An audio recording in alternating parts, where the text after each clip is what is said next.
So we're in Parashat Lecha, and very interesting parasha. Finally, we get to read about Avraham Avinu, our hero, and really, as much as the parasha is a positive parasha, because we learn about Avraham Avinu, but the parasha is a very harsh parasha, because the whole parasha is just about the tests and the challenges that Avraham Avinu had.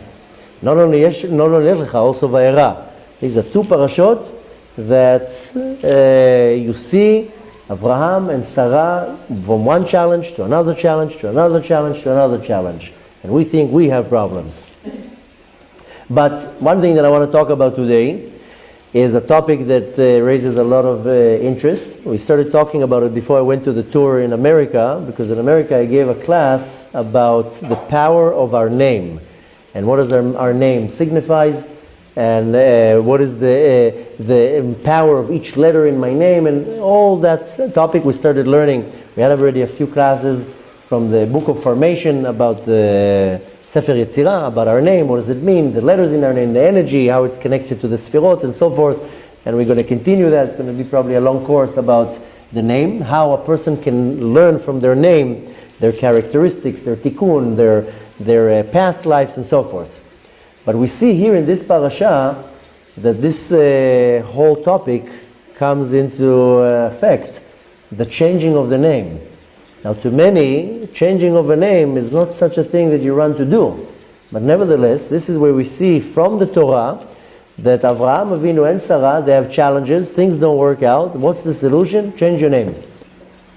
And Avraham and Sarah, they're changing their name. They're just adding a letter. But nevertheless, we see here that there's a connection between the name of the person and the mazal of the person. Now, mazal, if you translate the word mazal, is luck. So a lot of people think when you're saying mazal, that it's my luck. That if I go tonight to Vegas, that if I have good luck, then I'll make money. This is not mazal, what the Judaism is talking about.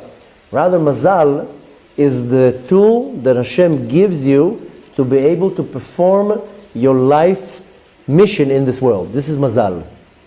And the reason why it's called mazal, because it says in Hebrew, when something drips from above to below, it's called linzol, nazil, something that is dripping. So we have a certain bank of energy in the world above, and this energy, it penetrates into the world in the right amount, whatever I can handle. And this is the idea of mazal.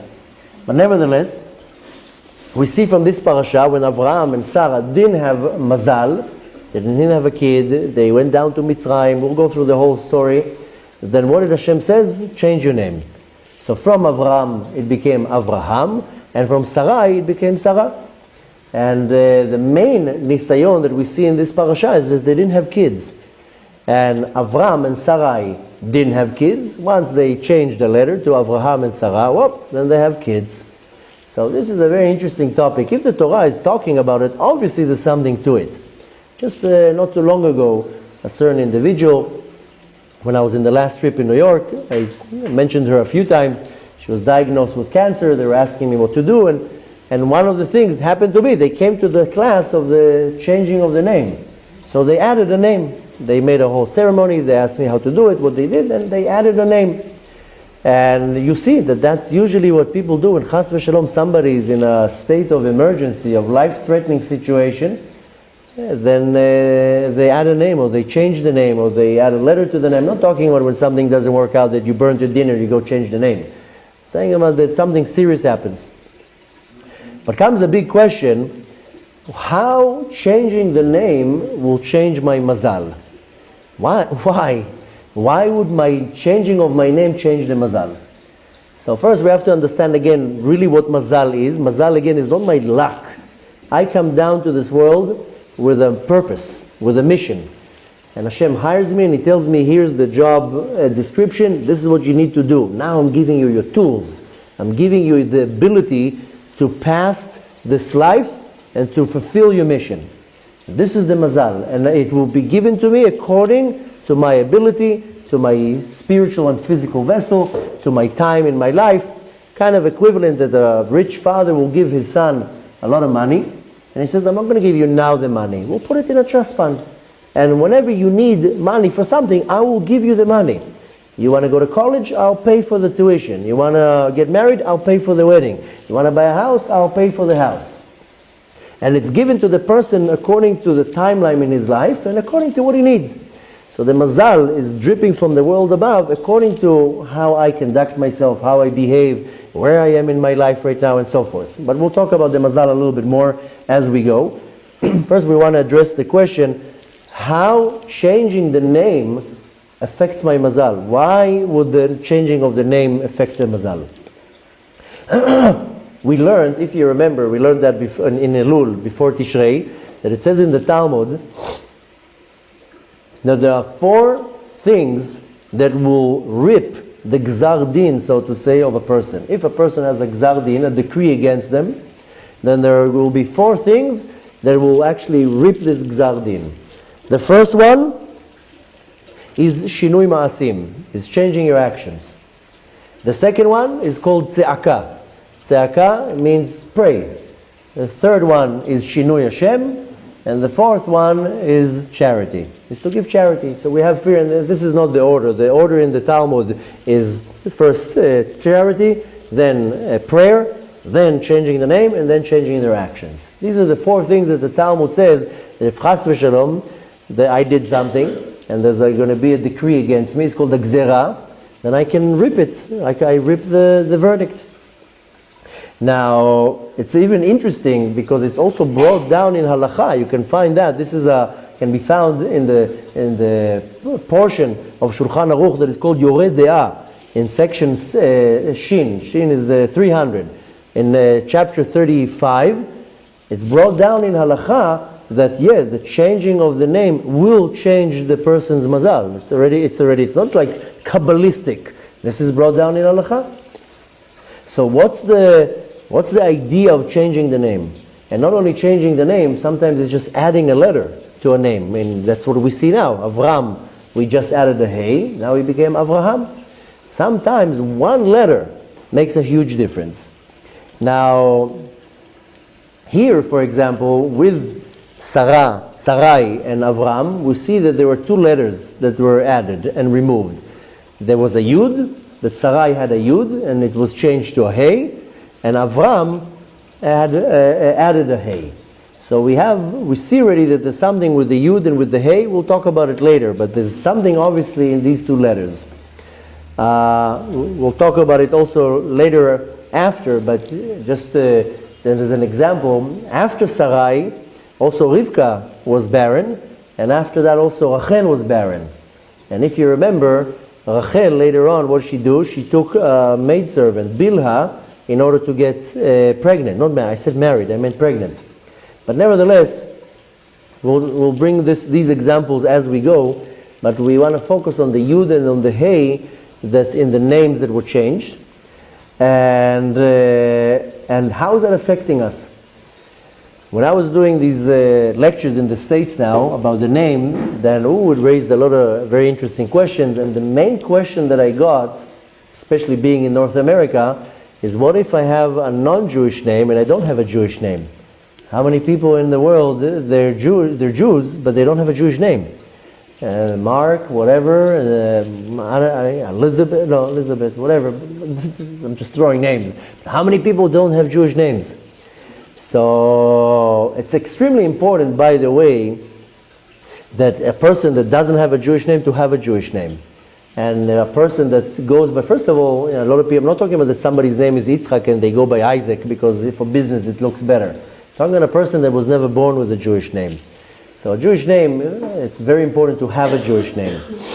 Now, before we continue, we have to go a little bit about the background of the story.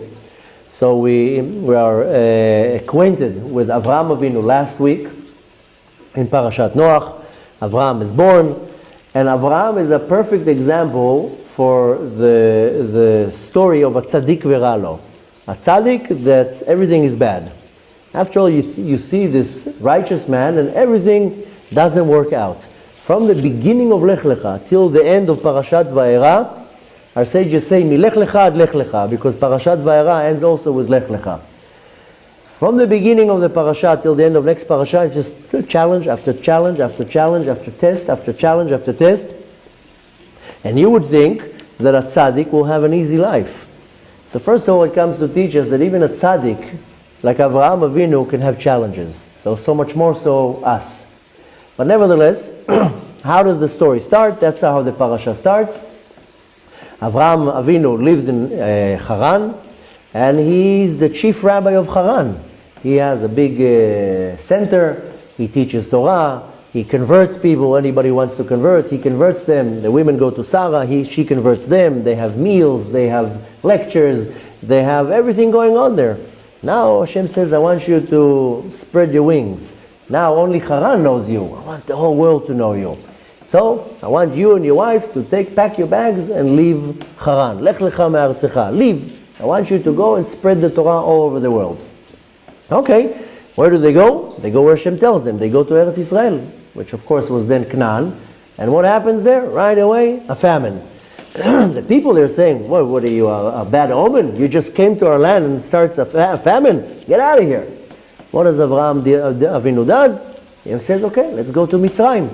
As they get to customs, to the border control, he didn't have a green card then. He's looking for the passports. And finally he says to Sarah, we're going to have an issue here. Because you're a pretty woman, and they're going to kill me and take you. So tell them you're my sister. And no need to go through the whole story, but that's what happens. They take Sarah to the king. Avraham Avinu, in the beginning, they arrested him. And finally, somehow, they get out of it and they come back to Canaan. Now, they come back to Canaan. Do you think the problem stopped? No kids. They're already old people and they don't have kids. Okay. So, what's the solution? Sarai understands that she can't have kids. So she does a bold move and she says, you know what? I'm going to bring a woman into the house, another woman, and I'm going to have my husband try to have a baby with her. And maybe by that, first of all, he will have at least a child, and it maybe because of that will change the mazal, and I'll have a child. And she brings Hagar. Now what kind of a woman does such a thing? She doesn't get pregnant, so she brings another woman into the house? Rashi explains that why did she do such a thing? Midah keneged midah. Measure for measure. Rashi says, she said, Hashem will see that I'm willing to give up my space, my honor, my man, to bring another woman into the house that Avraham Avinu can have a child. Midah keneged midah. Hashem will see my effort and my mesirut nefesh, my self-sacrifice, and he will give me a child. Okay. So, they bring Hagar into the house. Avraham Avinu has a child, Ishmael, and he likes him. Even though the person became a terrorist, but Avraham Avinu likes him. He likes him, he loves him, it's his son. Okay, at this point, the Kadosh Baruch Hu says to Avraham Avinu, okay, no kids, change your name, you'll have a kid. But Avraham Avinu doesn't understand, how can I have a kid? So, because Avraham Avinu was a very big Mekubal, he was able to look in the stars, he was able to see what's going on, and he says, I see in my mazal that I don't have a kid. How can I have a kid? That's where Kadosh Baruch Hu told him, Avram doesn't have a kid, but Avraham has a child. And Sarai doesn't have a child, but Sarah has a child. Then they changed their name, and voila, they have a child. Baruch Hashem, Sisu v'Simcho. Now what happens? The child grows a little bit, Yitzchak grows, and now the stepbrother is taking him off the derech. One time, Sarah looks out the window and she sees Ishmael and Yitzchak, they're playing. And Ishmael is teaching him all the bad stuff. How to hotwire cars, how to do all sorts of bad things. And Sarah's like, I don't need this menace, this terrorist influencing my child. So comes another test and Sarah says to Avraham, kick her out. I don't want her here. Avraham says, listen, I know he's a little bit of a shovav, a little bit of a mischief, but it's my son. How can I kick him out of the house? I know he breaks into houses and he does all sorts of bad things. I know he's a little terrorist, but it's still my son. Don't ask me to kick him out of the house. Sarah says he's out of the house, him and the mother. And sure enough, there was another nisayon. We know that Avraham Avinu had 10 tests. That's one of the nisyonot. He had to kick his child out of the house, knowing that he's somewhere, he doesn't know where. And after that, the party's not over. Now again, now go sacrifice your son. Take your son, the one that I told you that he's going to become the inheritor, and now go and sacrifice him. So one event after another, event after event, Avraham Avinu is placed with tests. Comes a big question, what's the point of the tests?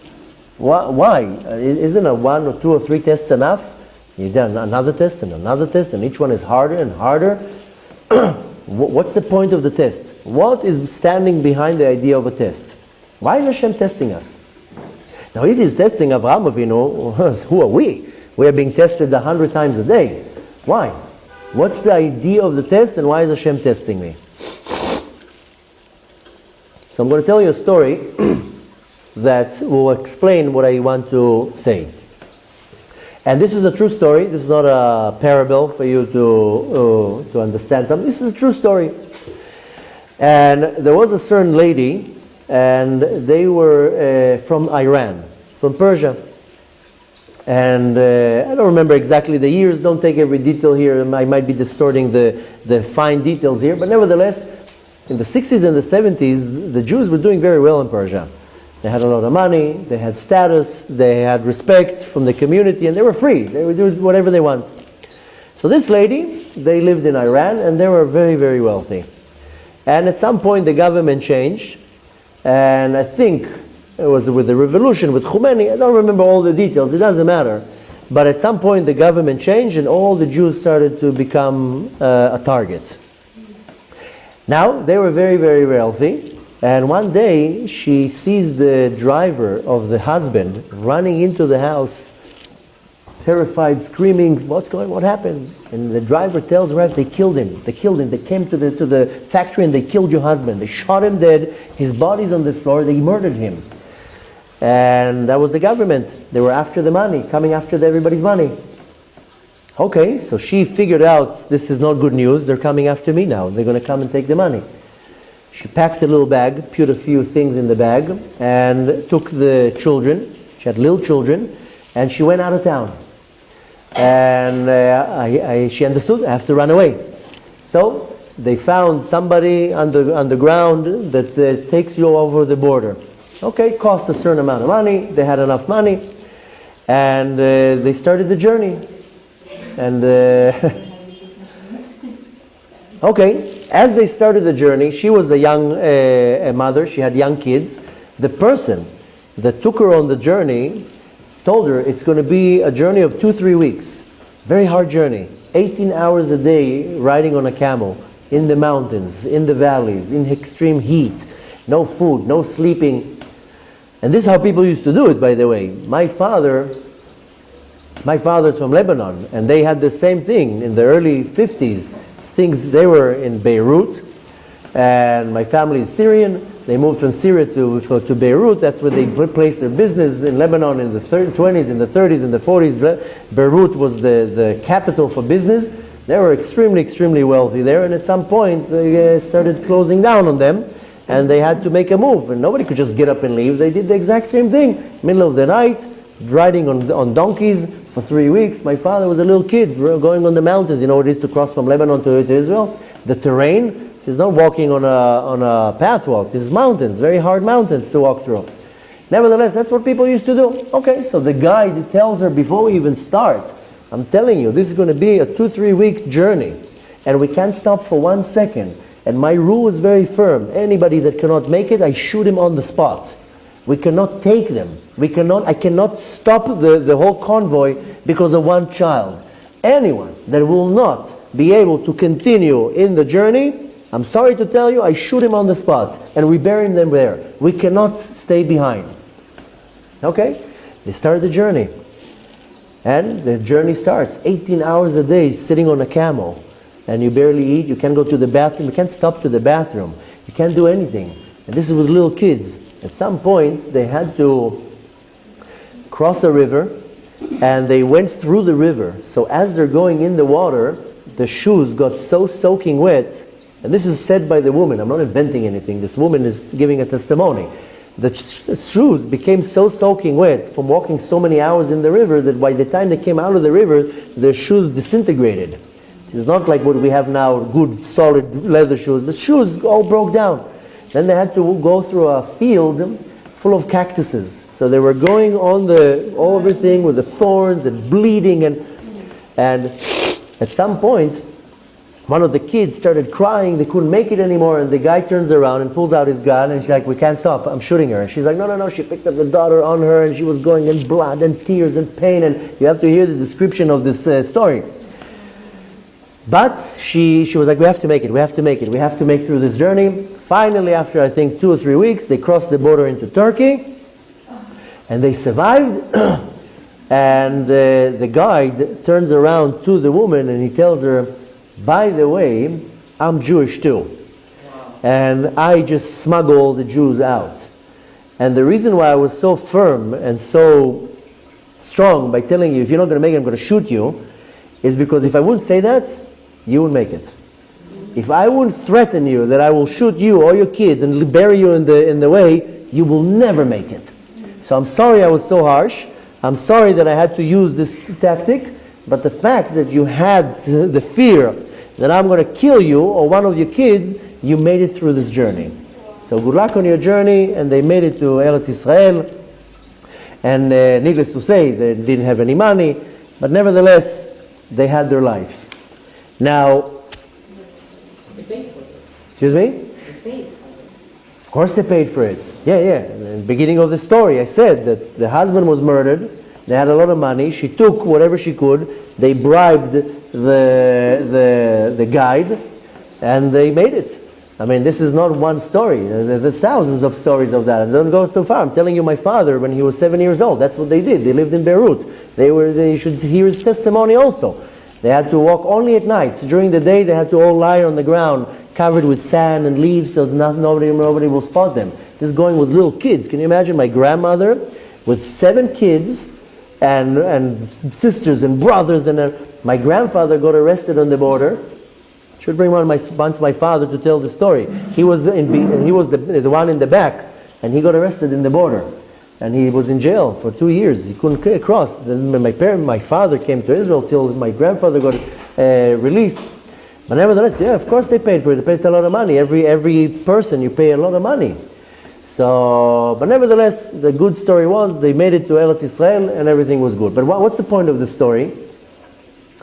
Is Hashem is testing us because He wants to get the best out of us. By nature, we are very, very lazy. If I wouldn't have to do anything, I would be just sitting in bed all day long. But because I need to pay the rent, I need to get up. I need to pay for food, I need to get up and make money. If I would get a house and food delivered to my house, I probably wouldn't work. I would be going like this all day long. Right? So, what? Or study. Or study. I'm talking about the nature of humans is to be very, some people will take advantage of it and study all day long. Most people will just be couch potatoes. But we're lazy people. Very few people get motivated. So Hashem is pushing me to the extreme to get the best out of me. Now, the reason why we have so much difficulties in our life is because Hashem wants to make sure that I keep on moving, that I keep on pushing. Just imagine the guide, every time somebody falls from the camel, the guy takes out the gun. No, I'm going to walk on the thorns, just don't shoot me. So every time Hashem throws a challenge, Hashem says, you need to keep on moving. Because if you don't, you're going to stand in one spot. Now, the difficulty, the challenge, forces me to do my maximum. And that's what Hashem really wants. Hashem says, what do you think, I brought you here to just sit all day long and lick your fingers from licking milk and honey? No, I need you to get your maximum. So, Bechlal, when you're looking at the word nisayon, if you translate it in English, it's a test. And Hashem doesn't test us, by the way. This is a misconception. You know why Hashem doesn't test us? Because He already knows the results. So what's the point of the test? We call it a test, and it's the wrong grammar, by the way. When you translate words in English, from Hebrew to English, it doesn't work. A test is a nisayon is not a test. Test in Hebrew is mivchan. So Hashem doesn't test us only for the fact that Hashem knows the result already. He knows everything. So what's the point of doing the test if He knows the result? The word nisayon in Hebrew comes from the root nes. Nes is not a miracle. Don't be confused. You know what the nes is? Nes is the pole, is the top of the pole where they hang the flag on. That's a nes. On the boat, there's one big pole that where they put the flag on. That's the top there. That's a nes. Where do we learn that? There are a few places in Tanakh that we learn about the word nes. And again, we take the word nes, we think it's a miracle. Yes, it's a miracle, but the root of the name nes is the top of the pole that everybody can see. Where do we see it clearly in the Torah? In the book of Bamidbar. Remember the situation, there was a plague, and Hashem told Moshe Rabbeinu, take a snake, a copper, and put it on the pole. What does he say? He says, Vayomer Hashem, saraf sim oto al nes, v'iru oto kulam. Go to the book of Bamidbar, this is chapter 21, see what it says there and read the translation. And he says, take the snake and put it on the top, and he says, take the saraf is a snake, and put it on the nes, put it on the top, that everybody will see. So we see the Torah is telling us nes is not necessarily a miracle, rather nes is the top of the pole.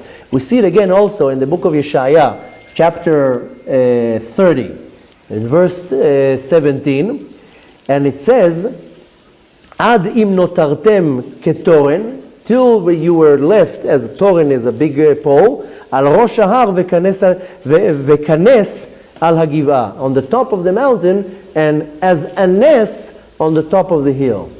So there are verses in Tanakh that shows us that nes is the top of the hill, the top of the pole, the top of something that is all. Why? So everybody can see. That's a nes. So the nisayon here is that Hashem is elevating us to the top.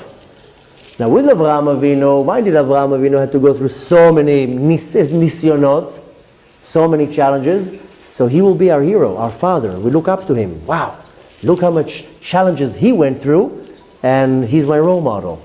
But really the idea of a nes is something high, and Hashem is elevating us to the highest that we can reach.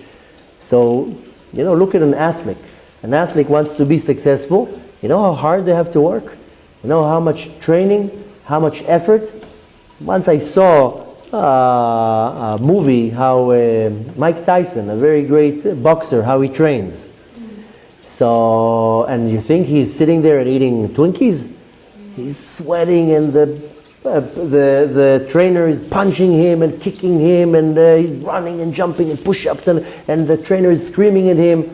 So you want to get the best, you want to be the best, it comes with a lot of sweat. So Hashem is pushing us and pushing us and pushing us to get the best out of me. Is that what we inherited, the potential? Yeah, we 100%. We inherited Maaseh, you're right, Maaseh Avot Siman Lebanim. The action of the fathers is a sign for me. We are kids of Avraham Avinu. We inherited the power that any challenge that Hashem will put in front of me, I have the potential of overcoming it. Now I just have to be pushed and inspired to go and do it. Now, let's go back to what we were talking about before, about the Nisim. There is a book. The book is called Sefer Ha'ikarim. I don't know how to translate it in English. This is written by Rabbi Yosef Albo, about 500 years ago. It's called Sefer Ha'ikarim. He says there, I don't know, maybe to translate maybe the Book of Maine, I don't know. The what? Principle. I'm sure there's some type of explanation in English. I don't know, I never found a translation or a name, but it's called Sefer HaIkarim, written by a very famous rabbi, Rabbi Yosef Albo. He says there that nisayon, a challenge, is a habit. It's like a habit. What does it mean, a habit? When I have a habit, I do it very good. Right?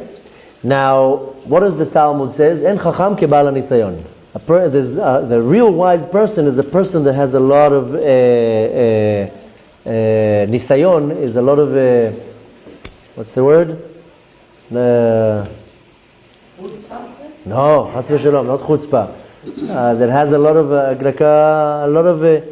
knowledge. No, nisayon is No, I have the word right on my tongue. It's like a muscle. Not a muscle. Yeah, but Sex, the more you exercise. but how do you say it? Let's say a person has a lawyer. He's in the field for 40 years. He has a lot of experience. Sorry. So a habit is you have experience in something. When you have a certain habit that you do every day, I'll give you an example. Most people, they pray every day. They're already because the words are already stuck in their mouth. When you prayed the first time, you read every word. Baruch, Ata, right? Now you when you pray for the first time, thank you. The first few times that I prayed, it took me three hours to go through it. Vayomar. So now you go fast. This is kind of like a habit. It's same. It can be with anything. It can be with the knitting. Can be with the building. Nisayon is in Hebrew is a test, but nisayon is also experience. En chacham kebal nisayon. Who's smart? A person has a lot of experience. When you do something very well, go now to a dentist that just graduated. The other one, he's already doing it for 30 years. He's doing it with his eyes closed. So Rabbi Yosef Albo says that nisayon is kind of like a habit, and Hashem is giving us all these tests over and over and over. Why? So we should have experience. Experience in dealing with this thing, with this problem. And just the other day we were talking to one of the guys here, all know him, doesn't need to mention names, and he said, I have the same test over and over and I always fail. So what's the point here? And I told him, because you're gaining experience. You fail once, you fail twice, you fail 3 times. After you will fail 100 times, will come the real test. Then you'll have experience. Then you'll win. You'll have the power because you failed so many times. You cannot win without failing. If you're going even to the area of sports, in order to be a winner, you have to fail many times. In order to know what does it mean to be a failure, what it means to lose, then you know how to become a winner. Same thing here. The Kadosh Baruch Hu gives us another challenge and another challenge and another challenge to give us experience. Okay, so now we covered the idea of the challenges. So the nisayon, the real one, is at the end of this. So how do you call the steps? The steps is the training process. But in Hebrew? Everything is a nisayon. I have to understand that this is just so we should sidetrack for a second about the nisyonot. I have to understand that the nisayon is not if I win or lose. That's how I conduct the fight. That's what Hashem is looking at. If I will win or lose, that is in the hands of Hashem. Akol bidei shamayim. Everything is in the hands of Hashem. Will decide if I will pass the test or not. That's why I told you Hashem is not testing us, taking the word in Hebrew mivchan, because He knows the result. So, excuse me? Tikkun, that's a whole different thing. We're talking about a nisayon. Nisayon is a challenge, a test. So, the thing is that when I have a nisayon, it's not if I win or lose. It doesn't matter if I win or lose. It's how you put the fight. If you had the right attitude. I'll give you an example. Sometimes you're tested with something. And when you fail, you know what you do? You curse. You get angry. You break things. You hurt other people. You don't show up to the minyan. You get upset. Then you fail the test. Not because you lost the test itself, because of your reaction. Now sometimes you lose the test, but you have a good attitude and no, next time I'll do it. You still have a smile on your face. As the test is going on, you pray to Hashem, you have bitachon, you have faith, you're smiling, you have a good attitude. It all depends how you behave during the test. It doesn't matter the result of the test. What matters is the process and your effort, and mainly your effort. How much hishtadlut you put in there. Whether you win or lose, that's in the hands of Hashem. So, but this is about nisyonot. We want to go back to the letters, not to the nisyonot. We want to understand how can changing the name or adding a letter, in the case of Sarah and Avraham, remove the challenges from Avraham Avinu and Sarah. Why?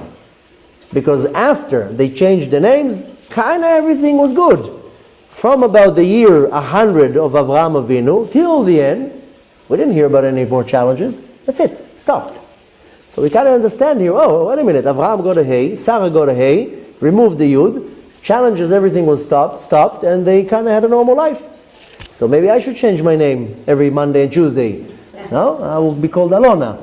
But nevertheless, what's the idea of the changing of the name and changing the mazal? How and why? So let's go a little bit to the Rishonim and see what they say. Rambam, for example, doesn't agree with this whole thing at all. Rambam says, I don't agree with the whole changing of the name. It's not referring to changing the name from Moshe to Yaakov or from Sarai to Sarah. Rather, he says the changing of the name is when you change your behavior to such an extent that your name by default gets changed, because in the beginning you were Shimon the robber, now you're Shimon the tzaddik. So your actions are so changed that your name is already changed in a way that you are being referred to completely different. So 20 years ago, then somebody will call me Alon the cheat, Alon the thief, Alon the bully. Now they call me Alon the rabbi, or Alon the whatever. Can't say anything about myself. But the point is that Rambam says you change your actions, you're not called anymore a certain way, you're called in a different way. So you suddenly called Dr. So-and-so, or whatever it is. This is what Rambam says, that you don't actually change the name, you have to change your actions. Then don't go now every Monday and Tuesday and everything that happens is just changing your name. Change your actions. That's why the Talmud, going back to what we said before, the last of all four is change your actions. Don't pretend. And Rambam says if you change your actions, you become a different person. From becoming an angry person, you become a calm person. You're from being a stingy person, you become a Baal Chesed, a giver. So your so to say, your title changes. This is what Rambam says. Another explanation is given by Haran. Haran is Rabbeinu Nissim, a very big commentary on the Talmud, on the Mishnah and Oral Torah. He says it's kind of in the middle. Don't be so extreme like Rambam. Changing on the name is as a result of changing my name, then my actions will be changed. So if my name was, I don't know what, I'm not going to give examples, but my name was so-and-so, and now I changed my name to a more profound name. I know an individual that his name was a very not Jewish name, and he made tshuva, and he took on himself a Jewish name. So according to the Ran, you change the name to something a little bit more holy, then by default your actions become much, much better. Okay, so this is the explanation. What the Ran says, as I said before, once you were just a David, now you David Chaim. So you added another name, more energy, different behavior, and you see that many times. How many times people are Baal Tshuva, they are called Richard, suddenly they change, they become a Baal Tshuva, and they become a Rachamim. Oh, now he's a total different person. Before the Tshuva, she was Jennifer, now she's I don't know what, Sarah, pitom the behavior is completely different. So according to the Ran, you change the name, by default, your behavior starts changing, because you hold already a name of a Yaakov or Sarah and so forth. Okay.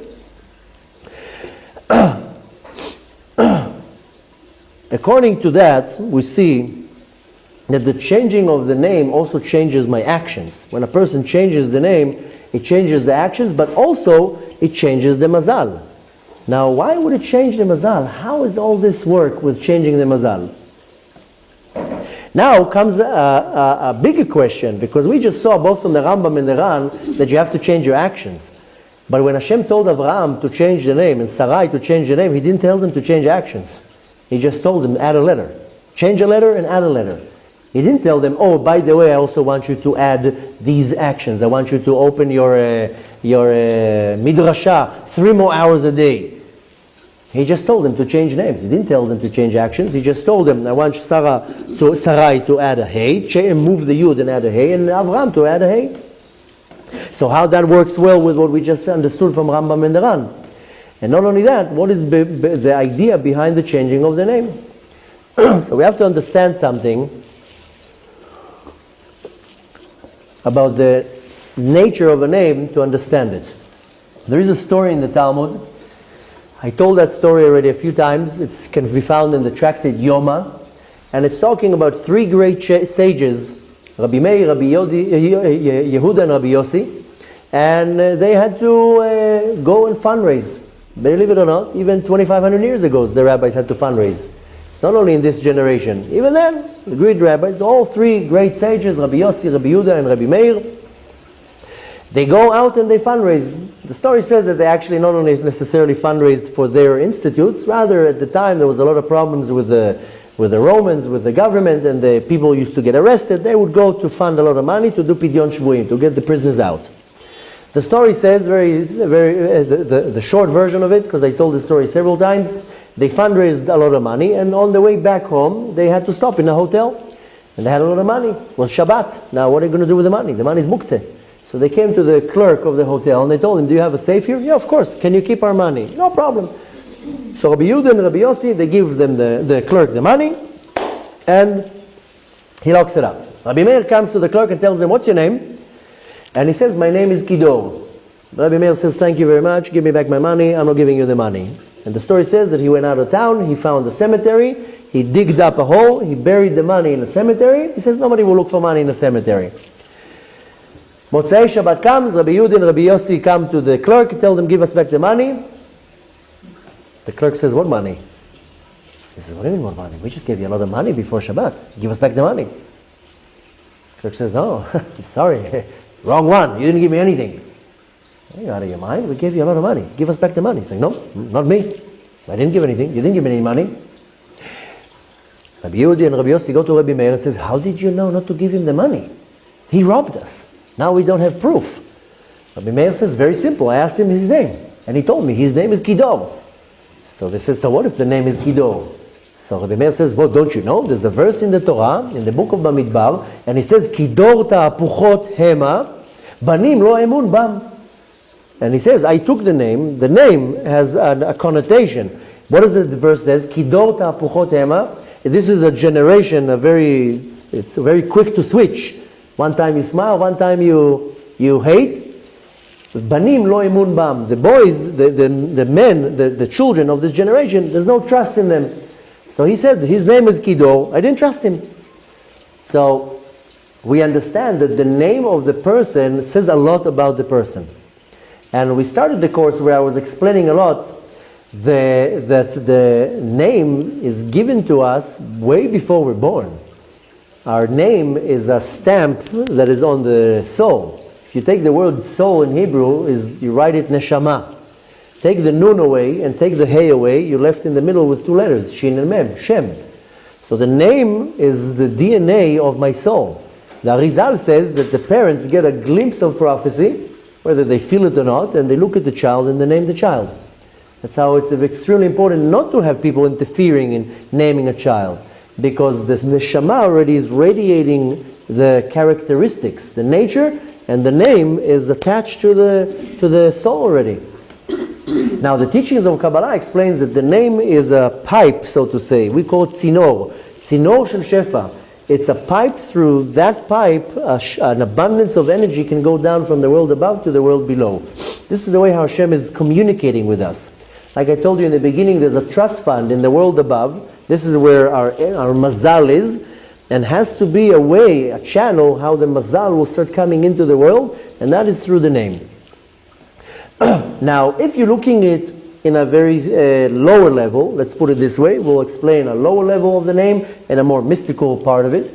The lower level of the name, a name is a business card. Sometimes you meet somebody in a dinner, in an event. What do? Here's my business card, I do so and so. I'm a banker, I'm an investor, I'm a lawyer, whatever it is. Adam HaRishon, if you remember, we should be fresh in our mind. We just read that 2 weeks ago. Not even. Adam HaRishon named everything. Adam HaRishon sat on a chair. Hashem brought everything to Adam HaRishon. Adam HaRishon looked at whatever it was, an animal, a fruit, or whatever it is, and he named it. Why? Because Adam HaRishon was able to look at the animal, see the characteristics of the animal, and give the name according to the characteristics. Adam HaRishon had a very high level Ruach HaKodesh, and he was able to see the spiritual structure of the soul. There is a beautiful explanation. We're not going to go through it because it's long, but it's brought by Rabbeinu Bechayei, how he brings every animal, how the name of the animal is the nature and the characteristics of the animal. And he says, for example, a donkey. A donkey in Hebrew is chamor. Chamor A donkey is a slow animal, it's a lazy animal, it's heavy, it's not smart. This is chomer, this is material. So it's called chamor. Same thing with a sus, a horse. Sus, the same thing, Adam HaRishon looked at the horse is jumping and this is happy, sas v'sameach, he's jumping, so he's a sus. So, and he goes, Rabbeinu Bechei goes one after the other. For example, now we read with Noach about the crow. Crows are, why are they called orev? In Hebrew it's called orev, because it's dark. What is dark that we know of? Vayi erev, vayi boker. Erev is dark, so he's called orev because he's dark. And then he goes like this over and over. You know, a dog is kelev. Why? Kulolev, it's just a heart. A dog is just love, it doesn't give him a bone, he'll lick you all day long. Chatul is a cat. Why is it called chatul? Shu mechatel et tzoato. It's the only animal that covers their droppings, their excrement. Modesty. But chatul comes from the word chitul. Chitul is like a diaper. Mechatel et tzoato. He covers his excrement. No other animal does that. Nevertheless, Rabbeinu Bechayei goes one after the other, not only with animals, with everything. How you see the nature. Why is Adam called Adam? Because he came from the Adamah, he came from the ground. Not only that, he resembles the world, the man above, Adameh le'elyon. Chava, why her name was Chava? Her name was, first of all, was Chaya. But she was Em Kol Chai, the mother, the first mother of everything. Everything in the Jewish words, in the Hebrew words, have a meaning to it. So, another thing, and this is in a very superficial way to look at the name. What the name represents, now of course will come a big question. So all the Davids are the same, all the Moshe are the same. I mean, Moshes are there. That doesn't make sense. Now, you know where you see it most? You go to a certain group, and all the boys and the girls are called by the name of the leader of the group.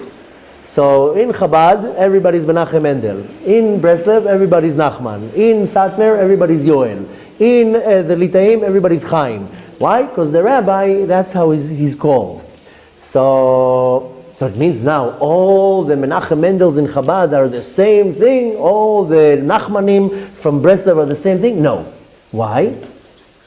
Because the name you have, I don't know how you say it really in English, I couldn't find the right word. In Hebrew, say netiya, is what you're drawn to. You have, what? Tendons.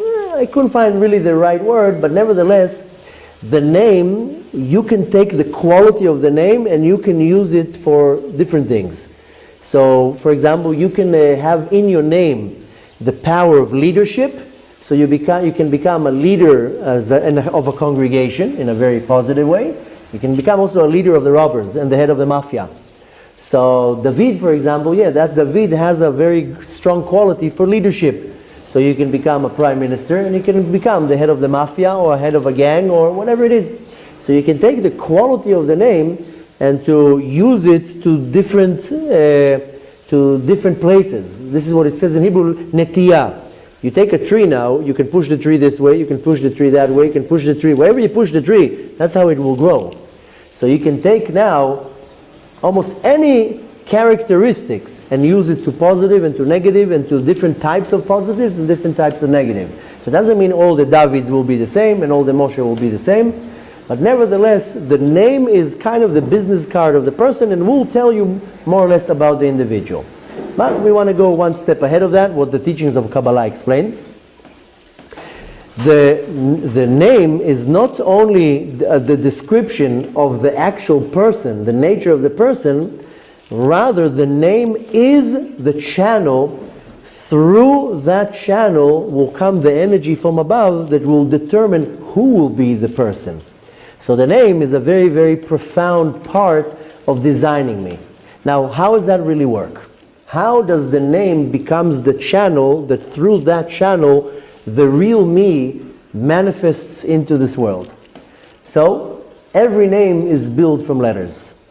There's no name that is not built from letters. We have 22 letters. If you remember, when we started the course about the names and the letters, I asked a tricky question and everybody failed. How many letters do we have in the alphabet? 22, right? 22? Wrong. We don't have 22. We have now 27. Because we have 5 letters that are called Mansapach. Mem Nun, right? Samech, Chaf, and Pei. The Otiyot Sofiyot. So we have already 27. But we know based on Sefer Yetzirah that there was another letter. The letter is called Da'at. And when Adam HaRishon sinned, that letter fell off the alphabet. So we're missing a letter. Just imagine how much things will be more clearer when we get another letter. But we have in the Jewish alphabet 28 letters. One is gone now, we're left with 27, not 22, because we have 5 letters, Mem, Nun, Samech, Pei, and Chaf, that you have a beginning, a middle one, and an end one. Okay. Every letter is a certain energy, is a channel of an abundance, and every letter has a certain energy. Now, if you have just Aleph, it's one energy.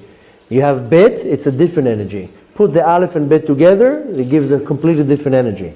Now switch the order between, write it first, Aleph and Bet, it's one energy. Switch it around, write it Bet, Aleph, total different energy. We just learned that in the month of Cheshvan last week. We said the name of the month is Mar Cheshvan. Mar means bitter. Take the word Mar, switch the letters around. From Mar it becomes Ram. Ram is high and exalted. So you can take something bitter and to turn it into something great. So every letter is a certain energy, and where do we see the energy? By the shape of the letter. B'ezrat Hashem, very soon the course of the letters will go online, at least the lectures that I give in America, where I give the foundation, the preparation of the course, and then the classes that we have here will continue. But I explained that the letters have 3 types of channels, so to say. The shape of the letter, how you pronounce the letter, and the numerical value of the letter. So Aleph has a A, Bet is a Ba. Doesn't matter right now if it's a A or O, but it's a A. There's no other letter that sounds A.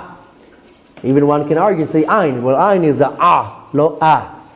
So that's why you have to pronounce the words the right word, the letters the right word. But nevertheless, there are a few letters that will sound the same, like Kaf and Kuf. But if you pronounce it the right way, the real way, you'll see it's also different. But nevertheless, you have the sound of the letter, you have the shape of the letter, and you have the numerical value of the letter.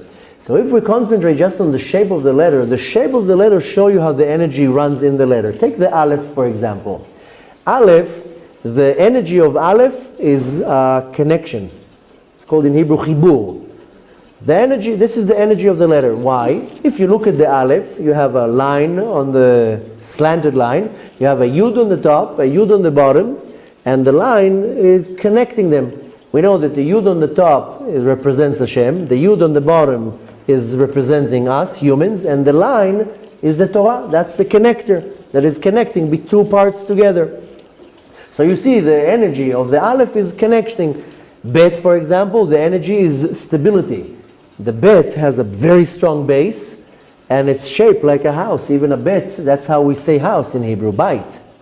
Gimel, for example, it has an energy of giving. Gomel dalim is giving. Why do we see the Gimel? Because in the Gimel has a chupchik on the bottom that it goes out. So Gimel has an energy of giving. Daled is receiving because it has an opening on the back. But anyways, it's not the time to do a class now about every letter, how the energy is. But we see the shape of the letter will show us the energy of the letter. Now if you have just one letter, this is one type of energy. But now put in a letter, in one word, 4 or 5 letters, then the energy gets a completely different structure. So that's how we see that the words in Hebrew, especially names, they will have a completely different energy. We just learned now, it should be fresh in your mind. Last week we learned about the month of Cheshvan. I mentioned that the tribe that is associated with the month is Menashe. And how many words did we take out of the combination of Mem, Nun, Shin, and Hey? Menashe is the name. His uniqueness, he was secondary, Mishneh. Then we said that he has the power of Neshama, Nun, same letters, that he used to praise Hashem all the time. And we took all these 4 letters and switched the order all the time. You get so many different meanings. And that's where you see with how the letters affecting the name. Now, if you concentrate on the 2 letters that we are focusing on, which is a Yud and a Hey, because Sarai had a Yud, the Yud was removed and she got a Hey, and Avraham got a Hey. Yud is a very small letter. This is called Ot Nikud, a letter of punctuation.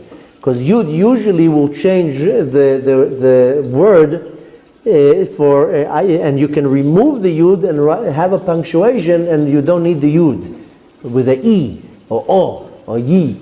So Yud is called Ot Nikud, a very small letter. In the Kabbalistic term to it, this is a male letter. Hey, for example, is a very large letter. The Hey, it's representing fertility. I hope I'm saying it the right word. In Hebrew, it's called Pirion. And fertility means the force, the power of development. So a woman that is fertile, she can receive a sperm and develop a child. So Hey has the power of fertility and development. What is called in Hebrew hitrachvut, widening, broadening. And Hey is a female letter.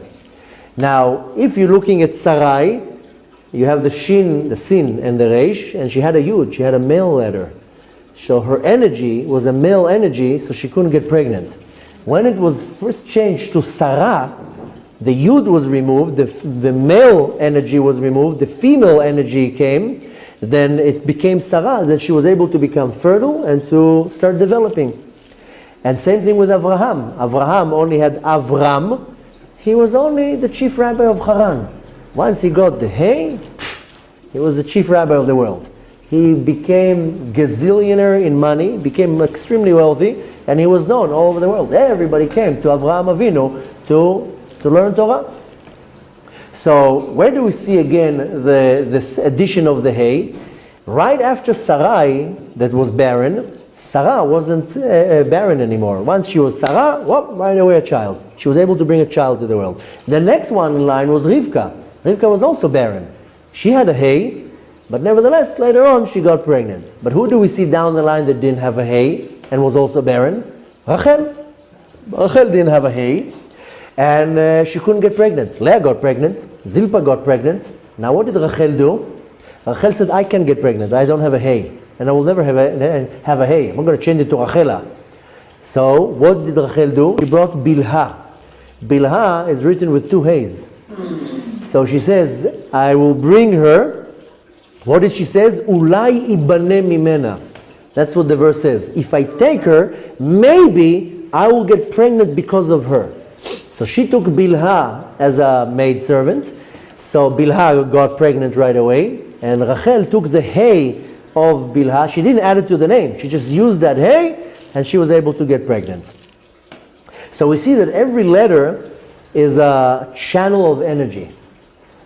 So to conclude, because the topic is very, very broad, especially everybody, you start telling them now your names, everybody's like, oh, so what does my name mean? Yeah. You know, when we advertised the tour, before I went to the States, and the main lecture of the tour was the name, I think we got like 5,000 emails. My name is Moshe, what does it mean? It means Moshe. You're going to start now interpreting every little thing. We offered during the tour private sessions to do a name reading. And it was really on the surface, 20 minutes, chick-chack, just to give an analysis of the name. But so many people, my name is so-and-so, what does it mean? It's more complex. You have to see each letter, what's the energy of the letter, where it's placed in the name. You can have an aleph in the beginning of the name, an aleph at the end of the name, and so forth. If you remember, before I left, we did already 5 or 6 classes. We started going through it.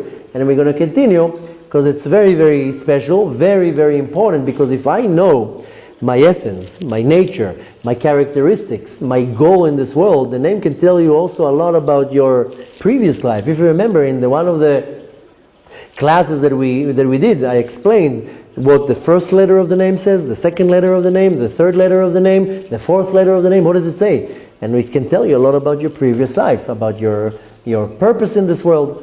But nevertheless, what's the bottom line? What's the conclusion? First of all, we have to understand that every letter of my name has a certain energy.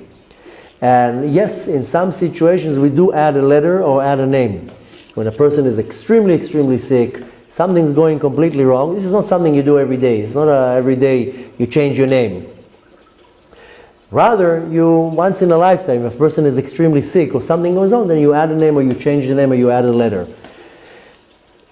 But nevertheless, the conclusion is that my name is very powerful, and every letter in my name holds a certain energy in it. So what we want to take from this whole story in the Torah is two things. First is regarding the nisyonot, the challenges. That Hashem is testing me, and we have to stop saying the word testing me. Hashem is not testing me, Hashem is elevating me. Every time I have a challenge, Hashem is just elevating me. He's elevating me higher and higher and giving me more experience and more experience and more experience.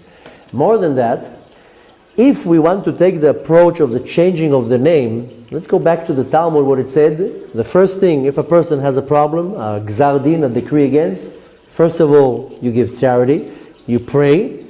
Third in line was changing the name, and the last one was changing your actions. So we don't run to change the name right away. Rather, we will take the approach of the Rambam, of Maimonides, is change your actions. Don't run away to a lot of people looking for shortcuts. Not too long ago, somebody texts me, tells me I have this and this problem. I want to donate a certain amount of money, and in that merit, then this problem should disappear. I said, listen, that's very nice of you, but how about you just start observing Shabbat? It will cost you much less. And I can, with my hand on my heart, can guarantee to you that will work much better than you donating that amount of money. You want to donate it? Great. I will accept the donation. But how about you just observe Shabbat? I wanted to tell him, how about you stop cheating on your wife? I think the problem will disappear very fast. So the point is that we have a lot of challenges in our life. Don't run for shortcuts. Shortcuts that never work. A lot of people tell me, what's the remedy for that? The remedy, just to learn Torah. Don't look for remedies. Don't look for shortcuts and briberies, and that doesn't work like this with Hashem. And a lot of people say, what's the remedy to do this and that? What's the remedy? Don't stop looking for remedies. Learn Torah, follow the mitzvot, do what the Torah tells you. That's your power. So Hashem is telling us, yes, the name is a powerful source of energy. It is a powerful source of controlling your luck. And if somebody, chas v'shalom, amash, the luck is, you see, the person is, everything doesn't work out, then you want to consult with the right authority if to add a letter to your name, or to change the name, or to add a name. I'm talking to a person that already in their 50s and one problem after the other, like a Job. Then you say, okay, maybe I should change the name. But instead of running to change the name, what I like to conclude from that is change your actions. Is your actions affect the mazal, how it comes into this world. If I have a pipe that delivers water into my house and the pipe becomes clogged, the water will come in a very thin stream. Or chas v'shalom on the way out, on the drainage. If it's clogged, it's not going to go through. My actions will cause this tzino, this pipe of shefa, to either be open or to be clogged. If I do bad actions, I do sins, I lie, I cheat, whatever, I slander, I start clogging this pipe where the shefa is coming down. So I have a problem with it. Parnasah is not so well, relationships are not so well, here I have a lawsuit, here the city's after me, his guy's after me, this is good person is doing this and that. This is enough to tell you, wait a minute, maybe my actions are not kosher. The reason why we take in that direction, Avraham Avinu didn't have a problem with his actions. So we see with Avraham Avinu it was strictly the name. To teach us that yes, the name has a big meaning. And you do want to go to your name and to analyze your name. That's why you're going to go and continue the learning what we're going to do here with the course about the names. That you can say, oh, I know the purpose in my life. I know my characteristics. Where I need to put, if I have a lot of chesed in my name, then the chesed should be moved to the right direction. The word that I use in Hebrew is lintot, is to lean, so to say. So take all this chesed and lean it to a positive thing, not to a negative thing. I know people that they're so caring and charitable that all they care about is saving, I don't know, some monkey in Africa. Take all this chesed and save human beings, and do it something normal. Don't take all your time to save some this extinction species. So we have to know a lot about my name and how it feeds my energy, but this is a different topic. I like taking from that when I see things don't go so well, look at your actions. And your actions will change the nature, how the luck, how the mazal, shouldn't even say the word luck, how the mazal, how the energy comes into my world. That's why the Talmud says, Ba'al Adam Yisurim, a person accepts hardship, yefashpesh b'ma'asav. Look in your action. Maybe you did something. You get a ticket, don't curse the officer that gave you the ticket. That's what most people do. They give him curses, Hashem Yerachem. All the diseases in the world he receives on that point. Why are you cursing the officer that gives you the ticket? Think, wait a minute, what did I do? Maybe I stole money. Maybe I owe somebody money. Maybe I did gezel with money. Maybe I did something wrong with money that I'm being notified with a ticket, with something with money. So, chas v'shalom, something bad happens, look in your actions, maybe I'm doing something wrong. If you find that you didn't do anything wrong and you are a complete tzaddik, then you go to plan B. But I am sure that each and every one of us can find something that I did wrong, and Hashem is just telling me, whoop, warning light. Because the way it works in the world is very bouncy. You throw something at the world, it will throw it back right at you. So this is what we want to take from that really Hashem is not testing us. Rather, Hashem wants to elevate us. He wants to bring us into a state of, that I'm already professional, that I know how to fight these challenges. And more than that, so I should be aware constantly of my actions. Most people are not aware of their actions. They say things, they hurt other people's feelings, they behave a certain way, they don't understand that their behavior, their actions, their words, they're hurting other people, they're affecting other people. I have to be aware of my actions. When I'm aware of my actions, I'm able to open a greater, broadened channel to bring this abundance into my life. Bezrat Hashem should take all these beautiful examples and stories into our life to be able to apply it and to always have a smile on my face. You know how the challenge disappears very fast? When you have a smile on your face during the challenge. Usually during the challenge you curse, you swear, you kick, you break, you say lashon hara, all these bad things because the challenge is hard. But if you have a smile on your face and you thank Hashem, you see suddenly the challenge disappears. That's why our sages say that we have to accept the Yesurim b'simcha v'ahava, accept it with love and happiness. So we're able to do that. I can assure you that life will get a little bit better.